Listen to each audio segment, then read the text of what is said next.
Merhaba arkadaşlar. Uzun zamandır kanalda yoktum. Malum okullar kapandı. Öğrencilerimizin çoğu yoktu. Şimdi de okullarımız açıldı. Öğrencilerimizle birlikteyiz. Ekip arkadaşlarımızla birlikteyiz en önemlisi. Bu zaman zarfında tabii videolar çekmedim etmedim. Bu zaman zarfında kayıt döneminde bana inanılmaz sorular yağdı.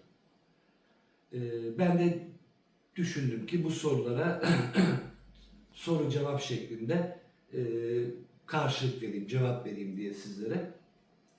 Şöyle önümde hazır sorularım. Tek tek cevaplayacağım. Mert Yıldırım diye bir arkadaşımız Batum'daki BAU kampüsünüz İstanbul Bahçeşehir'e bağlı mı? Evet, bağlı arkadaşlar. Biz Batum BAU Bahçeşehir'in yan bir kurumuyuz. Buradaki kanun belli bir şekilde buradaki kanunlara bağlıyız. Serverımız, altyapımız, çoğu destek bize İstanbul'dan geliyor. Yani İstanbul'a bağlıyız. Ama bazı konularda tabii yabancı bir ülkede olduğumuz için bu ülkenin de bazı kurallarını uygulamak zorundayız. Diğer bir şey, tıp ve diş dışında başka bölümler var mı veya açacak mısınız? Evet arkadaşlar, başka bölümler açılacak. İlk başta yüksek lisans programlarını açmak için yönetim uğraşılıyor. Eczacılık, hemşirelik, bu tarz üniversitenin planları var. Ama bunlar tabii ki fiziksel olarak bina açısından, prosedürler olarak zaman alıyor. Bunlar zaten açıldığı zaman web sayfamızdan herkese duyurulacaktır. Zaten haberde ulaşacaktır.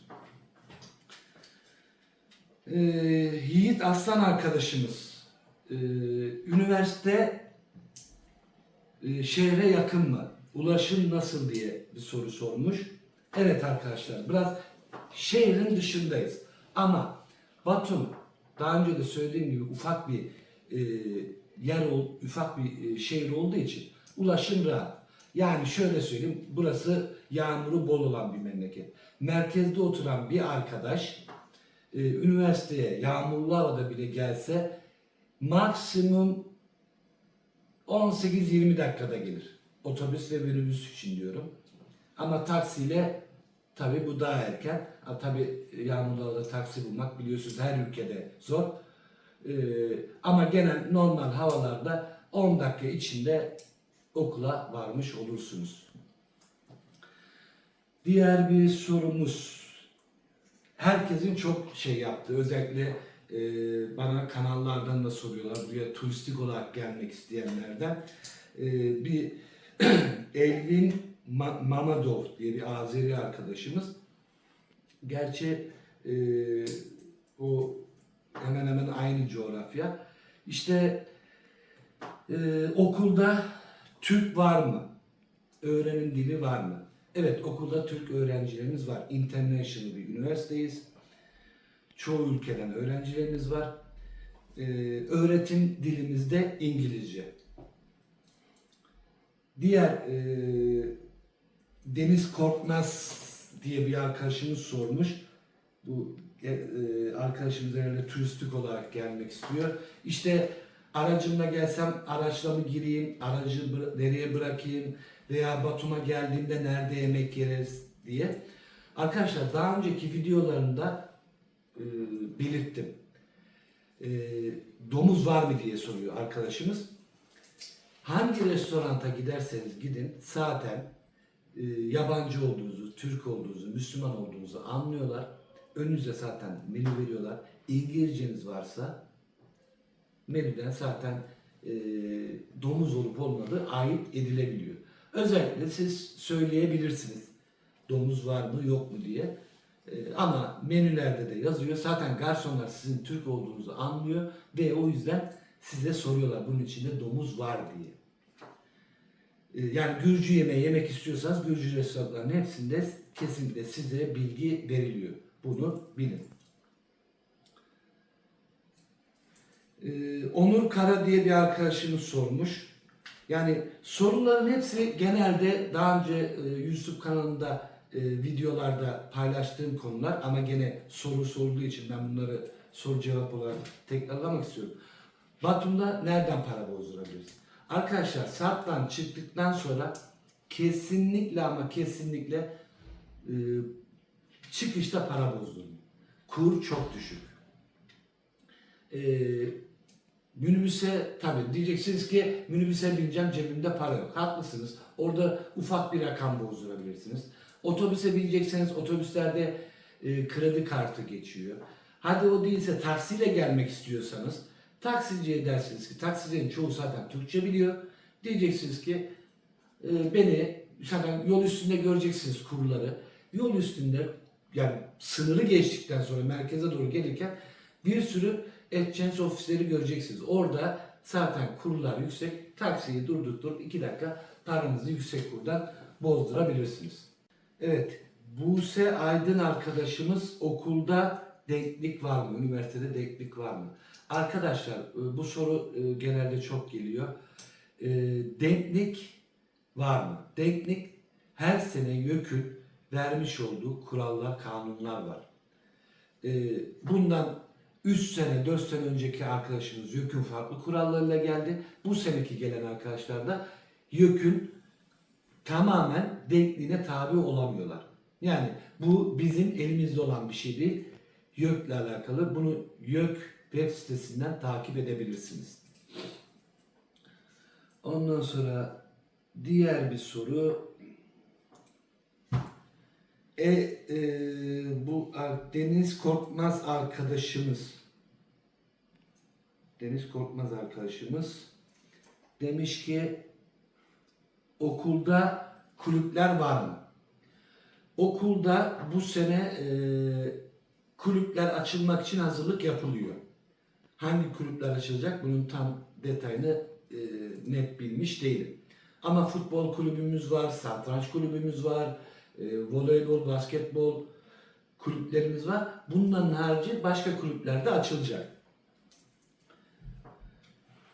Nigar Hasanlı sormuş, okulda hangi milletler var? Arkadaşlar, international bir üniversite değil, üniversiteyiz. Her ülkeden öğrencimiz var. Ama Gürcistan'ın genelinde Hintli öğrenciler ağırlıklı olduğu için bizde Hintli öğrenciler ağırlıkta var. Hangi ülkelerden var derseniz İran, Ukrayna, Rusya, Pakistan, buranın yerel Gürcistan öğrencilerimiz, Türk öğrencilerimiz, Mısırlı öğrencilerimiz de var diye biliyorum. Yani international bir üniversiteyiz. Her ülkeden hemen hemen öğrencilerimiz var. Diğer bir soru, bunu sorduk. Diğer bir soru, bu arkadaş ismi şey yapmış herhalde, biraz logo falan kullanmış. Batum'un şey var mı? Batum'da ne demiş? Bir dakika. Batum'un futbol kulübü var mı? Evet var. Batum'un futbol kulübü var. Batumi Dinamo. Güzel de bir stadımız var. Gayet rengarenk bir stadımız var. Oldu ki buraya gezmeye geldiğinizde internetten bakabilirsiniz. Bazen maçlara denk gelirseniz gerçekten keyifli maçlar oluyor. Diğer bir soru. Kerem Şahin arkadaşımız. Sınırdan geçerken nelere dikkat etmeliyiz? Evet. Arkadaşlar sınırdan geçerken eminim ki biliyorsunuzdur. Harf pul almayı unutmayın. Bir de şunu söylemek istiyorum. Türk kartlarımız burada eğer açtırmadıysanız çekmeyecek. Açarsanız da tarife, fatura çok geliyor. Gelmeden önce, Batum'a gelmeden önce e-sim alın arkadaşlar. E-sim.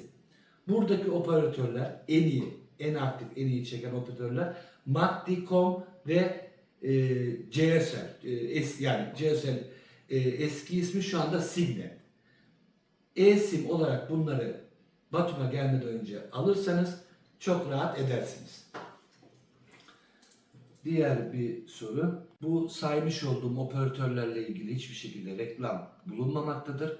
Ben yardımcı olmak amaçlı burada yaşadığım için bu bilgileri paylaşıyorum. Evet, diğer bir sorumuz. Kim sormuş? Sude Kılıç arkadaşımız sormuş. Tax free olayı nasıl oluyor diye. Tax free olayı arkadaşlar. Buradan geliyorsunuz, herhangi bir elektronik cihaz alıyorsunuz. Mağazalarda zaten soruyorlar tax free yapacak mısınız diye. Ona göre paketliyorlar. Açılmayacak bir şekilde tax free etiketini koyuyorlar. Daha sonra Türkiye'ye dönerken Gürcü pasaportundan geçtikten sonra ileride tax free masası mevcuttur. Ama genelde hep ya çok sıra olur ya da memuru bulamazsınız.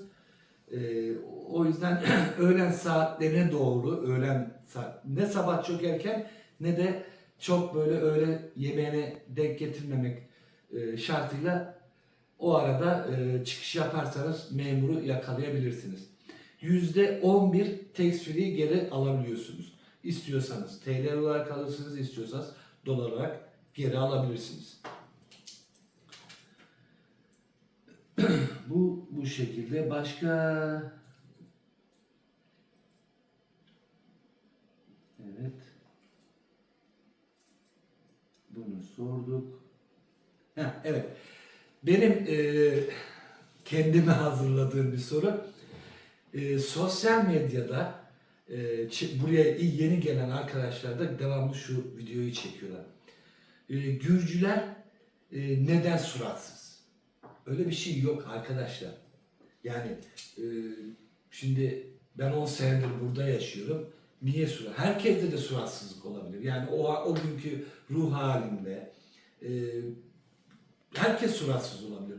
Ama bizim burada öğrencilerimizden duyduğum, benim ev sahibim çok güler yüzlü, çok yardımsever, taksiye biniyor. Taksiciler öyle, Türkçe bilenler konuşuyor, yardımcı oluyor. Yani ben bizim bu Kürtçülerde kesinlikle böyle illaki var tabii. Hepimizin hayatında moralimiz bozuk oluyor, yoruluyor, suratımız asılıyor. Geçim şartları yani Türkiye'deki geçim şartlarıyla buranın geçim şartları bir değil. Herkesin aklı fikri geçim şartında evine ekmek götürme derdinde yani. Ama genelde her böyle turistlerin Batum'dan Batum'a geldim. Gürcüler neden suratsız? Devamlı bu videoyu çekiyorlar. Ben buna ne diyeyim bir anlam veremedim. Herhalde şanslarına hep böyle suratsız birilerine denk gelmişler ama bence bu çekilmesi gereken bir video değildir. Suratsız bir gün buradan Hopa'ya da gitseniz, Kemalpaşa'ya da gitseniz orada da suratsız, yüzünüze gülmeyen esnafla da karşılaşırsınız. Başka bir ülkeye de gitseniz orada da karşılaşırsınız. Bunu ben biraz buldum yani. Ondan sonra bunu konuştuk. Şimdi diğer bir Zeynep Koç diye arkadaşımız zamanında buradan bir telefon almış, Türkiye'de kullanmış. Bu telefonu satmak istiyor. Buraya gelip satmak istiyor. Ben kendisine şu bilgiyi verdim. Batum'a gelip telefonunuzu satacaksanız teleferiğin orada Batum Plaza var. Yani bizim elektronik çarşısı gibi yer. Orada telefonunuzu satabilirsiniz. Daha sonra atladığımız bir konu var mı? Sınırdan geçerken nelere dikkat etmeliyiz? Bu konu üstünde harç pulu almayı unutmayın dedik. Ondan sonra başka da bir sorularımız kalmamış. Evet. Soru ve cevaplarımız bu şekilde. Bana soru sorduğunuz için çok teşekkür ederim. Bir dahaki videolarda görüşmek üzere. Arkadaşlar beni takip etmeyi unutmayın. Murat İn Batumi.